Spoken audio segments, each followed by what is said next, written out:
25,67%. Ya, benar sekali. Jadi, pada materi yang sebelumnya itu kan kita telah mempelajari mengenai kelimpahan usus-usus periode ketiga. Seperti yang kita ketahui, di bumi kita ini banyak sekali usus-usus kimia. Nah, ambil contoh, coba kalian lihat ruangan kelas ini. Ada kan pasti usus-usus kimia? Ada, Bu. Nah, ada contohnya gas oksigen, gas karbon dioksida. Nah, terus usus-usus kimia itu tidak hanya memiliki kelimpahan saja, tetapi memiliki sifatnya masing-masing. Nah, dengan mengetahui sifat-sifat dari usus tersebut, nantinya usus tersebut bisa dimanfaatkan di dalam berbagai bidang, seperti bidang kesehatan, pertanian, industri, dan lain sebagainya. Jadi, materi pembelajaran kita pada ini mengenai sifat-sifat usus periode ketiga. Dengan tujuan yang pertama, siswa dapat mengidentifikasi sifat-sifat usus periode ketiga. Yang kedua, siswa dapat menentukan kecenderungan sifat-sifat usus periode ketiga. Nah, sebelumnya Ibu akan menampilkan sebuah video. Nah, video ini pasti tidak asing lagi bagi kalian. Kalian pasti sangat suka melakukan kegiatan yang ada di video ini. Jadi setelah Ibu tampilkan, kalian nanti amati dan Ibu akan bertanya mengenai video tersebut. Oke, anak-anak? Oke, Bu.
Ya, benar. Pertanyaan yang bagus sekali.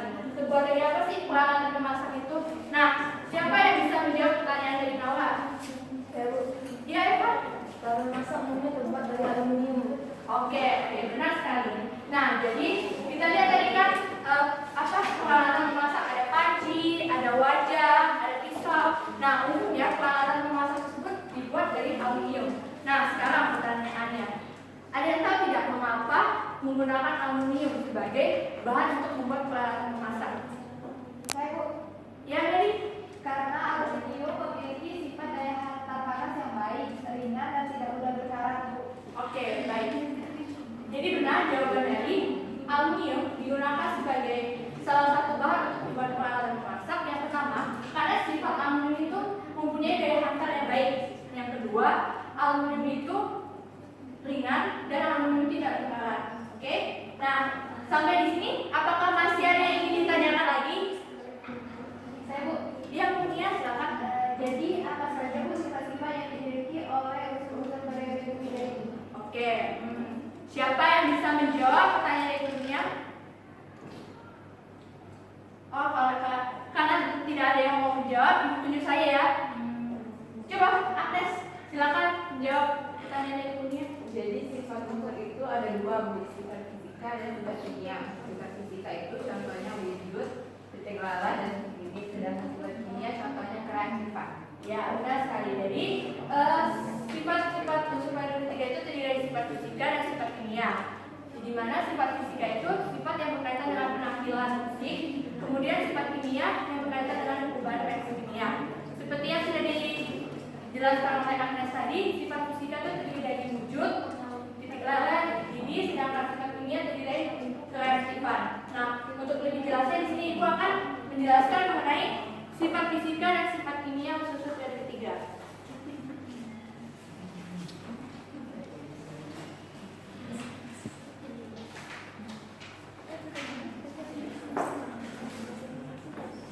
Nah, ada yang tahu ini apa? Ya, benar. Ini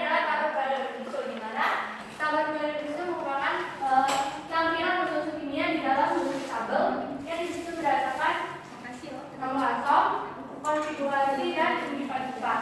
Nah, seperti yang sudah kita pelajari sebelumnya, untuk yang vertikal ini disebut dengan golongan. Untuk yang horizontal ini disebut dengan periode. Nah, pada saat ini kita mempelajari tentang unsur yang ada di periode ketiga. Terdiri dari 8 unsur itu. Yang pertama Na, Mg, magnesium, aluminium, silikon, fosfor, sulfur, klor, dan argon. Nah, unsur-unsur yang terletak pada periode yang sama menunjukkan hubungan sifat fisika secara berlakuan. Sedangkan unsur dalam satu periode mempunyai jumlah planet yang sama, tetapi berbeda elektron valensinya. Nah, bisa kita lihat di sini ada konfigurasi elektron dari unsur periode ketiga. Kita lihat kan, sama-sama mempunyai tipe yang sama, yaitu 3. Tetapi kita lihat elektron valensinya itu berbeda. Nah, hal inilah yang menyebabkan perbedaan sifat kimianya. Nah, seperti yang sudah dijelaskan tadi, sifat unsur itu dikelompokkan menjadi 2, yaitu sifat fisika dan sifat kimia. Sifat fisika itu sifat yang berkaitan dengan penampilan fisik, misalnya wujud, warna, titik didih, atau titik leleh, dan daya hantam. Selanjutnya, sifat kimia adalah sifat yang berkaitan dengan perubahan kimia. Contohnya, reaktifan, mudah terbakar, oksidator, dan sebagainya. Nah, ini sifat fisika yang pertama itu wujud. Jadi kita bisa lihat di sini unsur Na, Mg, Al, Si, P, dan S itu berwujud padat karena mempunyai titik leleh dan titik didih di atas seluruh ruangan. Kemudian unsur Cl dan Al berwujud gas karena memiliki titik leleh dan titik didih di bawah seluruh ruangan. Selanjutnya, sifat logam dan non-logam unsur periode ketiga. Nah, secara fisik, unsur periode ketiga dikelompokkan dalam 3 sifat, yaitu logam, semilogam, dan non-logam. Sifat dari unsur logam itu adalah mengkilap, mempunyai massa jenis tinggi, titik lebur tinggi, dapat dibentuk, dan mempunyai kekerasan serta daya hantam listrik tinggi. Kemudian unsur non-logam itu bersifat tidak mengkilap, rapuh, kekerasan rendah, massa jenis dan titik leburnya rendah. Sedangkan unsur semilogam memiliki sebagian sifat dari unsur logam dan non-logam. Selanjutnya, untuk titik didih dan titik leleh. Nah, titik leleh itu adalah suhu di mana tekanan uap zat padat sama dengan tekanan uap zat cair. Terus untuk titik didih, suhu di mana tekanan uap zat cair sama dengan tekanan di sekitarnya. Selanjutnya ada daya hantam listrik dan daya hantam panas. Daya hantam listrik ini berkaitan dengan pergerakan muatan listrik karena pengaruh pergerakan elektron bebas. Kemudian daya hantam panas berkaitan dengan jumlah partikel untuk meneruskan energi kinetik ke partikel lainnya. Nah, itu tadi sifat fisika. Sekarang sifat kimianya. Yang pertama, sifat asam basa hidrosida. Jadi, semua unsur periode ketiga dapat bereaksi membentuk hidrosida MOHX, kecuali argon yang merupakan gas kuliah, di mana M ini adalah unsur periode ketiga, selain argon, dan X adalah nomor golongan.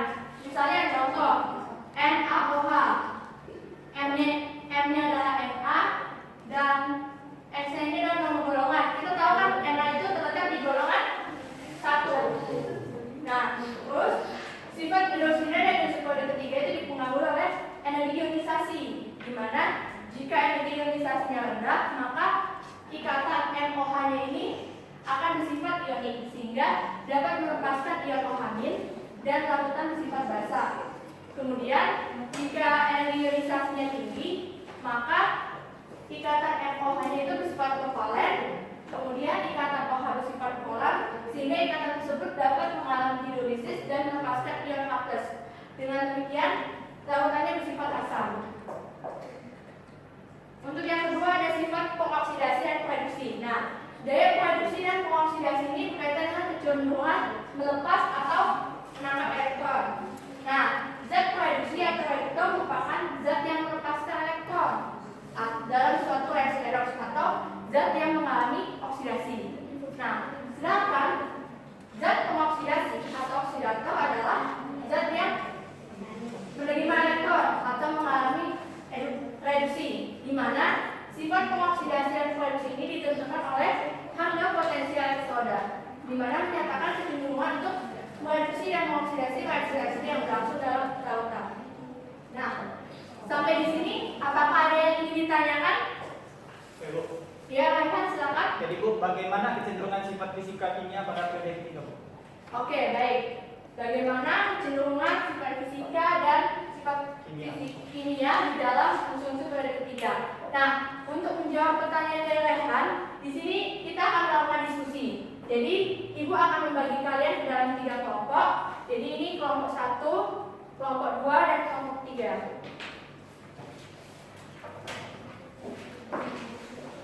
Ini yang ada di sini.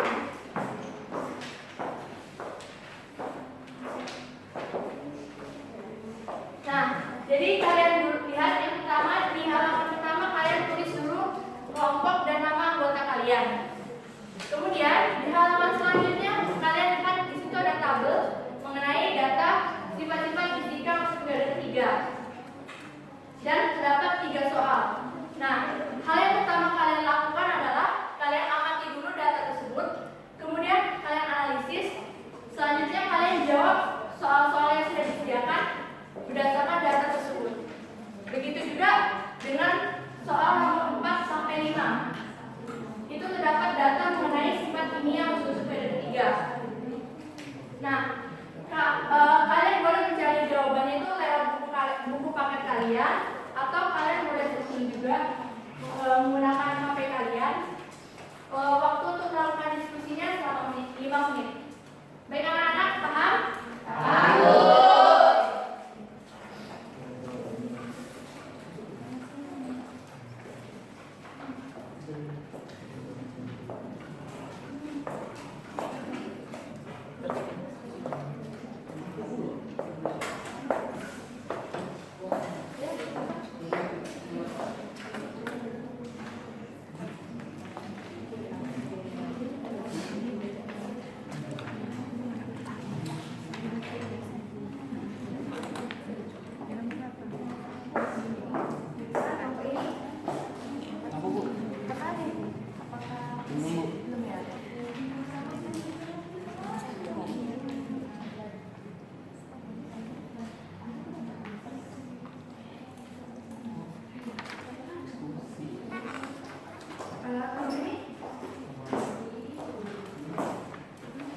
Jangan buka yang lainnya ya, Kak.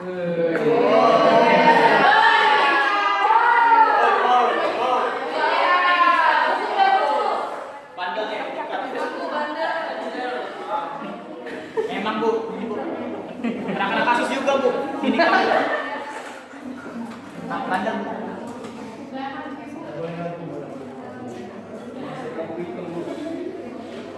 Lampu hitam Bu.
Baiklah anak-anak, apakah semuanya sudah selesai?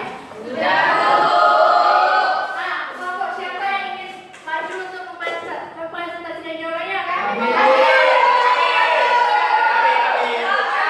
Karena semua kelompok sangat antusias, kita ikut saja ya.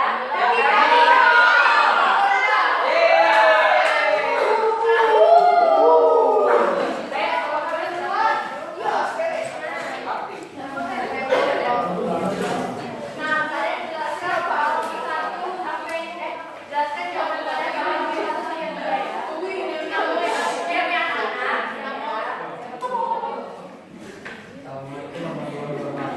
Waalaikumsalam warahmatullahi wabarakatuh.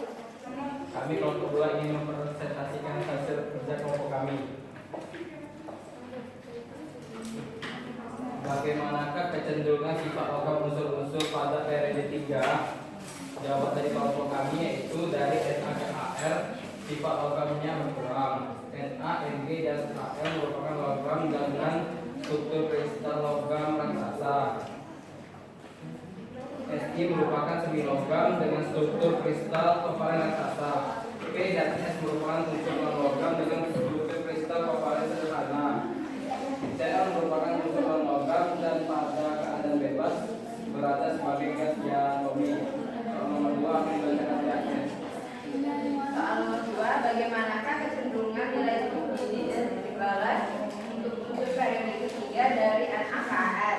Titik-titik dan titik lalat dari Na naik secara teratur sampai dengan Si, kemudian turun tajam pada P, naik ke S dan turun lagi secara teratur.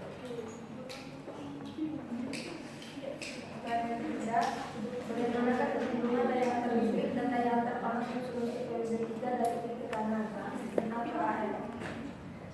Pendapat kelompok kami, natrium, magnesium, dan aluminium memiliki daya hantar listrik dan panas yang baik. Nikel memiliki daya hantar listrik dan panas yang cukup baik. Fosfor, sulfur, klorin, dan argon tidak memiliki daya hantar. Oke, ya. Itu jawaban kelompok 2. Nah, apakah jawaban kelompok lain sama? Apakah ada yang menanggapi? Bu. Ya, kelompok 1 silakan. Kalau kelompok kami Bu, ini menanggapi yang nomor 2. Di sini kami menambahkan yaitu perubahan titik didih dan titik meleleh berkaitan dengan struktur dari setiap zat dalam keadaan bebas. Oke, ya. Begitu sekarang untuk kelompok 2. Nah, jadi soal yang pertama itu kan mengenai sifat fisika kan. Kita lihat di sini yang pertama bagaimana hubungan sifat logam. Nah, sifat logam tadi bukan dari Na ke Ar. Di mana Na, Mg, dan Al ini merupakan logam, S ini merupakan semi logam, sedangkan P, S, Cl, dan Al merupakan non logam. Hal itu mempengaruhi juga terhadap daya hantarnya. Jadi daya hantar listrik dan juga panas unsur logam itu lebih baik dibandingkan semi logam maupun non logam. Kemudian untuk titik meleleh dan titik didih, kita lihat kan di sini titik meleleh dan titik didih dari Na sampai S itu naik, kemudian turun lagi ke P, naik ke S dan turun lagi. Nah itu seperti yang sudah dijelaskan oleh kelompok 1 disebabkan oleh strukturnya dari setiap unsur-unsur di mana Na, Mg, dan Al mempunyai titik didih dan titik meleleh yang relatif tinggi karena mempunyai struktur kristal logam raksasa. Sedangkan Si mempunyai titik didih dan titik meleleh yang sangat tinggi karena mempunyai struktur kristal kovalen. Sedangkan P dan S mempunyai titik didih dan titik meleleh yang relatif rendah karena mempunyai struktur kristal kovalen sederhana. Sedangkan klorin dan argon mempunyai titik didih dan titik meleleh yang sangat rendah karena dia berwujud gas. Oke, untuk soal selanjutnya, apakah ada kelompok yang ingin mempresentasikan hasil diskusinya? Kelompok 2 jangan lagi ya, gantian ya. Baik, kelompok 3 silakan. Diam ya anak-anak.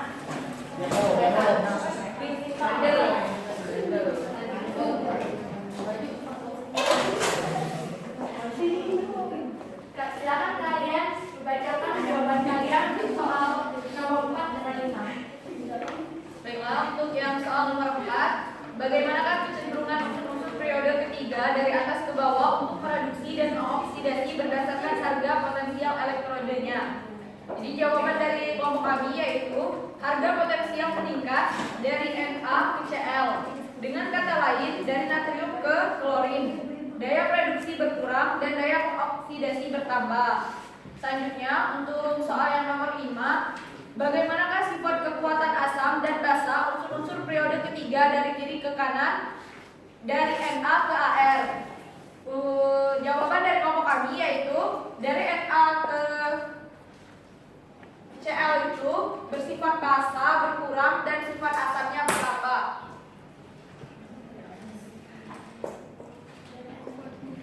Sudah? Oke, baiklah. Nah, apakah jawaban dari setiap kelompok sama dengan jawaban kelompok 3? Sama. Oke, baiklah. Kami tepuk tangan untuk kelompok 3. Nah, seperti yang sudah kita oh ya.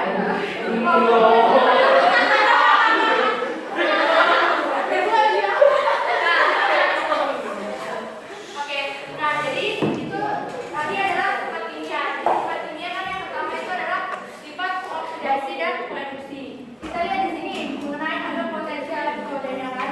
Kita lihat di sini semakin positif. Jadi apabila ada potensi elektrodenya semakin positif, maka dia akan semakin mudah untuk mengalami reduksi atau menambah elektron, sehingga daya oksidasinya itu atau oksidatornya itu semakin bertambah. Sedangkan apabila ada potensi elektrodenya itu negatif, maka unsur tersebut akan mudah untuk mengalami oksidasi, sehingga daya produksinya yang bertambah. Dalam hal ini semakin ke Cl, daya pengoksidasinya itu semakin bertambah, sedangkan daya produksinya semakin berkurang. Kita bisa lihat bahwa Cl itu merupakan oksidator kuat, sedangkan Na merupakan reduktor kuat. Untuk sifat asam dan basa, kita lihat bahwa dari Na ke Cl sifat asam semakin bertambah. Dan sifat asam semakin bertambah dan sifat basa semakin berkurang. Nah, tapi kecuali untuk unsur aluminium. Aluminium ini dapat bersifat asam dan dapat juga bersifat sebagai basa, sehingga aluminium dapat dikatakan bersifat sebagai amfoter. Nah, karena setiap kelompok sudah sangat antusias, di sini gua akan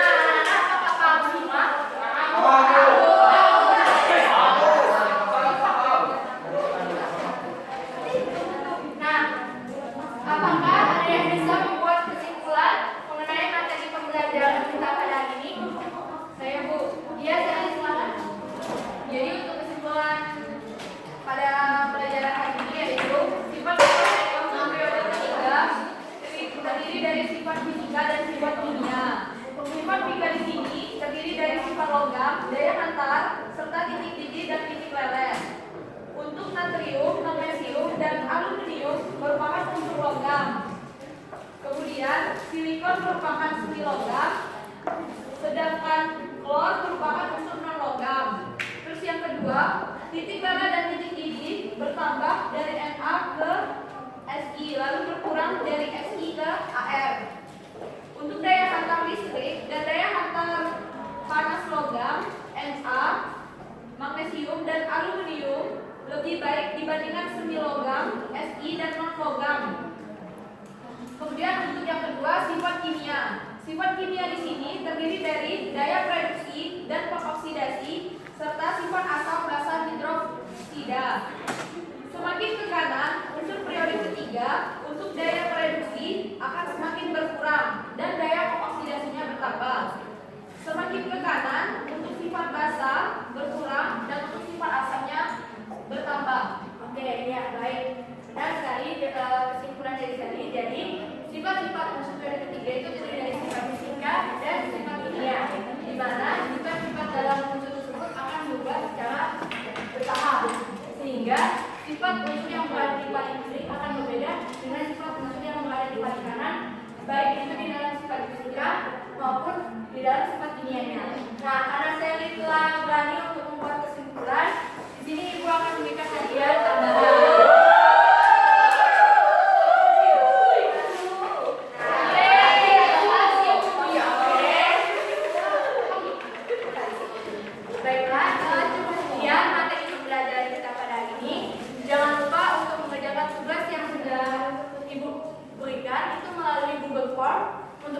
sudah Ibu kasih ke ketua kelas. Jangan lupa kalian isi dan kalian kerjakan. Untuk deadline-nya maksimal Rabu tengah malam. Dan jangan lupa untuk mempelajari materi selanjutnya mengenai unsur-unsur periode keempat dan golongan transisi. Baiklah, untuk mengakhiri kegiatan belajar kita pada ini, ketua kelas silakan tutup di dalam doa. Mereka memahami pelajaran kira-kira. Kita